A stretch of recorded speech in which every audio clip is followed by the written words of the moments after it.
ये बड़ा आसान होता है कथावाचकों के लिए सिर्फ इस्लाम और कुरान के ऊपर उंगली उठाना कि आप क्रूर हैं और आप जानवरों को खाते हैं। क्या आप कहेंगे कि ये सब कुछ जो चल रहा है माता कामाख्या के मंदिर में बलि का चढ़ना, ये सब गलत है? कायस्तों उसका मुझे बताइए, कामाख्या देवी को आप मानते हैं? हाँ मानते हैं, बिल्कुल मानते हैं। कामाख्या देवी में बलि चढ़ती है, सही है गलत?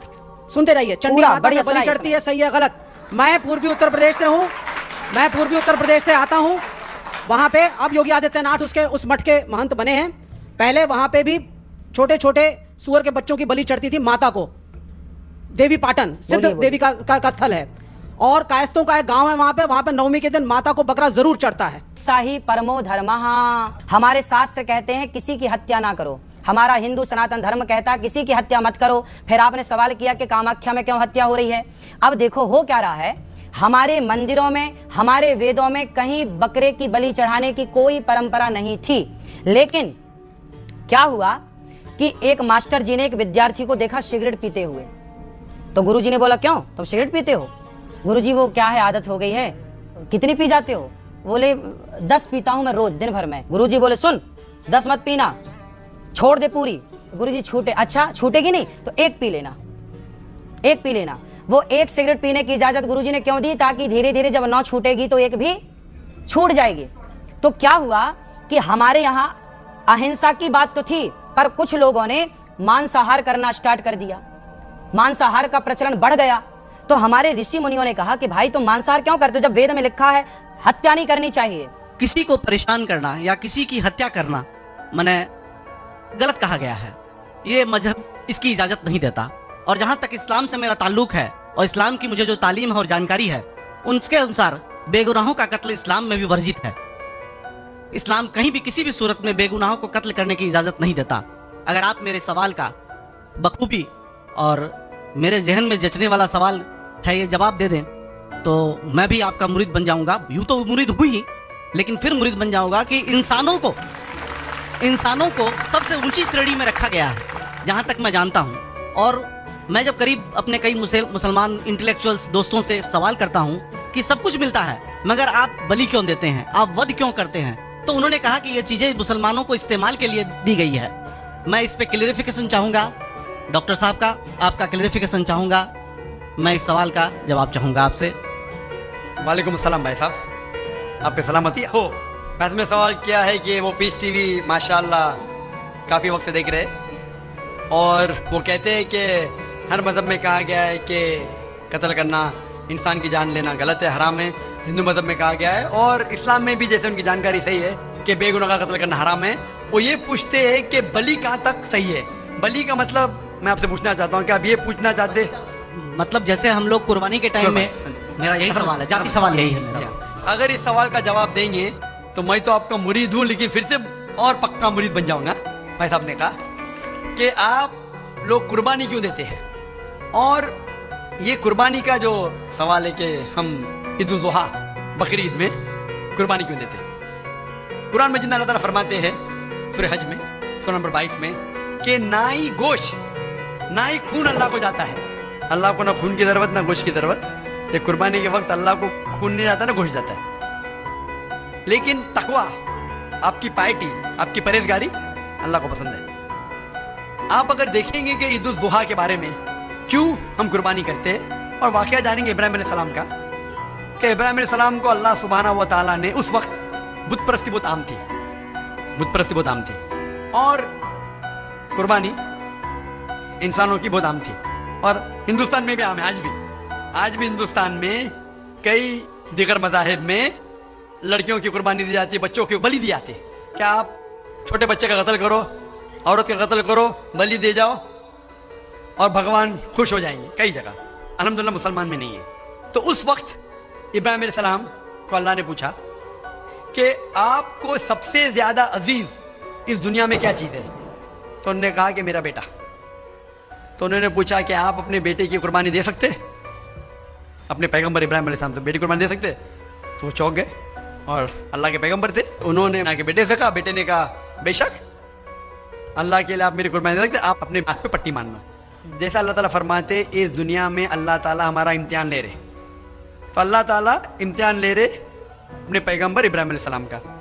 अल्लाह ताला ये भी जानते कि इब्राहिम अलैहिस्सलाम जवाब क्या देंगे। तो इब्राहिम साहब अपनी आंख पे पट्टी मारते और जिस तरीके से हुक्म आता है अपने बेटे की कुर्बानी देने जाते, उस वक्त ही एक भेड़, गोट या शीप आ जाता है और उस शीप की कुर्बानी हो जाती है। तो उस चीज को याद रखने के लिए आज भी मुसलमान बकरीद के टाइम पे, ईद उल जुहा के वक्त जानवर की कुर्बानी देते, ये याद दिलाने के लिए हमें, क्योंकि ये अल्लाह सुब्हानहू व तआला की तरफ से अपने आखिरी पैगंबर मोहम्मद सल्लल्लाहु अलैहि वसल्लम ने कहा, उसकी बात मानते। लेकिन अगर मैं सोचूं दिमाग से क्यों, तो ये सोच सकता हूं कि ये हमें याद दिलाने के लिए क्या अल्लाह को इंसान की कुर्बानी की जरूरत नहीं, इंसान की जान लेने की जरूरत नहीं। तो जो आज दुनिया भर में आज भी हो रहा है कि बच्चों को कत्ल किया जा रहा है, औरतों का कत्ल किया जा रहा है, बलि पे चढ़ाया जा रहा है, ये बिल्कुल गलत है। और दोनों में आप देखेंगे फर्क। अगर कोई दूसरे मजहब में, हिंदू मजहब लो या दीगर मजहब लो, अगर कोई जानवर की बलि चढ़ाई जाती है तो उधर ही रख दिया जाता है और अक्सर वो फजूल हो जाता है, हो सकता है कभी कोई चुपके से आके खा ले। इस्लाम में जब कुर्बानी दी जाती है ईद उल जुहा के टाइम पे, सबसे पहले जो मैं कह रहा हूं कि मेरी मंतक ये समझ सकती है कि हमें ये याद दिला रहे कि इंसानों की बलि चढ़ाना हराम है। और जब हम याद दिलाते हैं, जब बकरा काटते या जो भी काटते हैं जानवर, इस वक्त जब हम काटते हैं हम अल्लाह का नाम लेके काटते हैं। और जो भी जानवर की कुर्बानी देते उसके 3 हिस्से कर सकते हैं। एक हिस्सा हम खुद रख सकते हैं, खुद के इस्तेमाल में ला सकते हैं, एक हिस्सा। दूसरा हिस्सा हमें हमारे रिश्तेदार में बांटना चाहिए और तीसरा हिस्सा गरीबों में बांटना चाहिए। जब कुर्बानी दे रहे हम उस जानवर का इस्तेमाल कर रहे, जानवर खाना अलाउड है क्या ना, वो एक अलग बहस है जिसके ऊपर आप पूछे तो वो जवाब अलग है कि जानवर खाना सही है क्या गलत है, वो एक अलग डिबेट है। जब अभी नहीं, अगर आप पूछना चाहे तो अगला सवाल पूछ सकते हैं। एक तीसरा हिस्सा हम इस्तेमाल करें, एक तीसरा हिस्सा हम दोस्तों में बांट रहे हमारे रिश्तेदार में, और तीसरा हिस्सा हम गरीबों में बांटते। तो इनमें गरीबों का फायदा हो रहा है, ना फजूल खर्ची हो रही है, और याद दिलाया जाता है कि इंसानों का कत्ल करना गलत है। तो ये अच्छी चीज है। जब बलि जैसा देखे बाकी मज़ाहिब में क्या हो रहा है, इंसानों का कत्ल किया जाता है, बिल्कुल हराम है। उसके अलावा जब जानवर का भी कत्ल करते हैं वो जानवर फजूल खर्ची में जाता है। इस्लाम में हमें याद दिलाया जाता है, और कुरान मजीद में लिखा है सूरह माइदा सूरह 5 आयत नंबर 1 में और सूरह नहल सूरह नंबर 16 आयत नंबर 5 में कि जो जानवर आपके लिए हलाल है वो खा सकते, जो चौपाया है। खाली वो जानवर मत खाओ जो आपके लिए हराम है, जो हलाल है वो खा सकते। तो ये खाने के लिए हमारे खुराक है। तुम कुर्बानी के वक्त ना कुछ गाया कर रहे, ना पैसे की बर्बादी कर रहे। हमें याद दिलाया जाता है क्या ना खुदा को गोश्त जाता है, ना खुदा को खून जाता है, खुदा को तकवा जाता है। हमारा तकवा, हम कितने परहेजगार है। और साथ साथ इसका इस्तेमाल होता है, एक तिहाई हिस्सा मैं खाता हूँ, रिश्तेदारों में बांटता हूँ, और आखिरी तिहाई हिस्सा मैं बांटता हूँ गरीबों में। तो इससे फायदा होता है। तो इसमें क्या गलत है?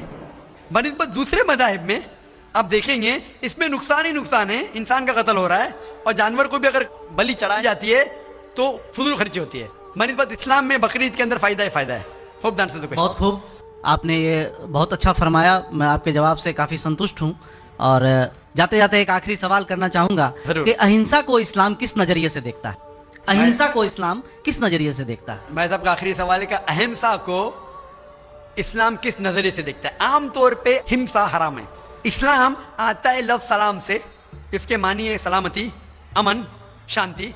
इस्लाम के मानी है कि शांति हासिल करना, अपनी ख्वाहिश, अल्लाह का जो पैगाम है उसके मुताबिक अपनी ज़िंदगी बसर करना और अमन हासिल करना, उसे कहते हैं इस्लाम।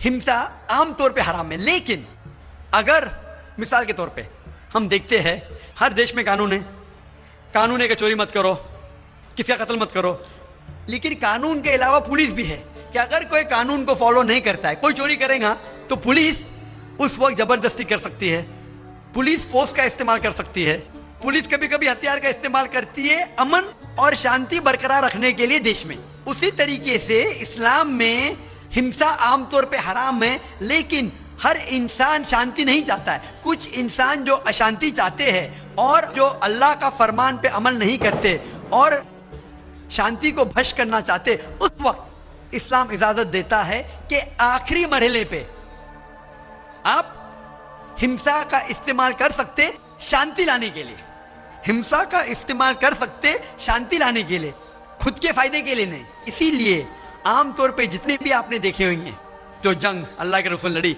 अक्सर वो था सेल्फ डिफेंस में। अगर कोई चोर मेरे घर में घुसता है और मेरी बेटी से बदतमीजी करता, मैं क्या कहूंगा? मैं इंसान में मानता हूं, मैं हाथ नहीं लगाऊंगा। मैं मेरी चूड़ियां नहीं पहना रहोगे हाथ में, मुसलमान हूं लेकिन चूड़ियां नहीं हाथ में पहना हूं। आपके घर में कोई चोर घुसता है और आपकी बेटी से बदतमीजी करता, आप क्या करेंगे? जी हाँ, मैं मुकाबला करूंगा। मुकाबला करेंगे, हाथ भी उठाएंगे ना। इस तरीके से हिंसा का इस्तेमाल आखिरी मरहले पे, अगर दूसरा कोई चारा नहीं है तो इस्तेमाल किया जा सकता है हक के लिए, ना हक के लिए नहीं। दूसरे को तकलीफ पहुंचाने के लिए गलत है, दूसरे का माल हड़प करने के लिए हराम है, लेकिन खुद के बचाव के लिए या अमन हासिल करने के लिए हिंसा का इस्तेमाल किया जा सकता है। लेकिन असल में इस्लाम आता है लफ्ज सलाम से, जिसकी मानी है सलामती, अमन, ताकि दुनिया में सलामती पहुंचे। बहुत खूब, बहुत अच्छा लगा आपको सुन के। फिर एक बार मैं तहे दिल से आपका शुक्रिया अदा करना चाहता हूं कि आप खुदा हाफिज। एक खुदा में मानते? मैं एकदम एक खुदा को नहीं, मैं अपने अंदर में बैठे ब्रह्म को मानता हूँ। मेरी अपनी अलग सोच है। मैं किसी मंदिर में नहीं जाता हूँ, ये बात नहीं है, जाता हूँ, लेकिन मेरी अपने अंदर की आवाज है कि इंसानों की खिदमत करो, इंसानों की इज्जत करो और भटके हुए को राह दिखाओ। मेरा भी यही है। और मैं किसी इंसान में, हिंदू हो चाहे मुसलमान, मैं इस खुले मन से आगाज करता हूँ। मैं किसी से भी भेदभाव ना आज तक किया है, न कभी जिंदगी में करूंगा। मेरे लिए इंसान जो पैदा किया है वो ऊपर वाले ने, वो सभी एक है और एक रहेंगे। आपने फरमाया कि इंसान की खिदमत करना चाहिए, इंसान की मदद करना चाहिए, लेकिन मैं ये पूछना चाहता हूँ कि आप एक खुदा में मानते हैं? आपने कहा